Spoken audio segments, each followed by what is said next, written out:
This story is the most extraordinary moment in history. It's that right at the end of the Second World War, a few months after the end of the war, and the British were given the job of running a massive part of Germany centred on Hamburg. And a British officer invites his wife, Keira Knightley, over to join him.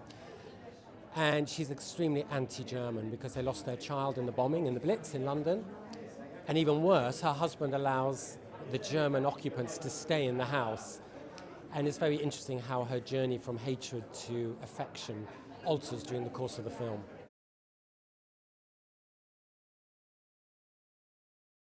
Well, it was an amazing cast. Obviously, Keira Knightley was the first one to come on board, which of course made things a lot easier to have her on board. And then my dream wish was Alexander Skarsgård for Stefan Lubert, the German, because he is different for us, but he's also extremely handsome and somebody that you would perhaps be drawn towards. And then Jason Clarke, who's a really terrific actor, to play the husband in the film.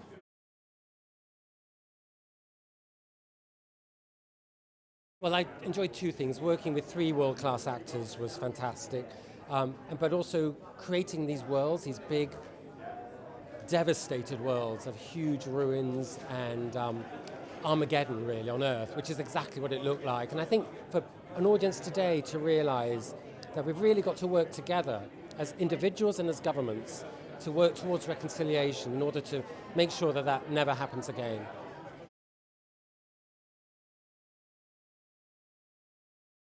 I think if you're going to tell a story about Armageddon and love in the time of Armageddon, you need a big screen. You need a big screen to see the scale of that destruction, and you need a big screen to feel the scale of the emotions that they're going through.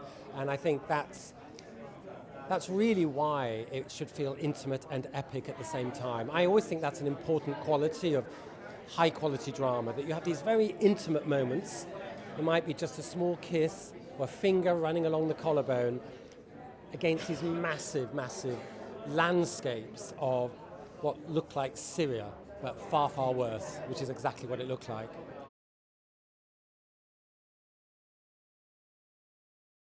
I want the audience to connect with their fellow human beings in the cinema. You know, it's one of those films which centres on empathy and on the fact that we're all the same. There is very little difference between human beings.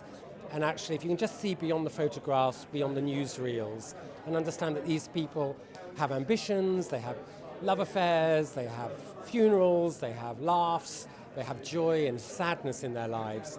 I think that's what a film like this can teach. It's like, don't judge people by their cover. Spend time with them. I think they're going to expect a real romance, sort of kind of classical style. They're going to see a story of reconciliation, very, very pertinent to our times. And a story of real redemption, actually. The story of character that Keira Knightley goes on. By the end, she's a changed woman, and it's all done through love and tenderness and compassion.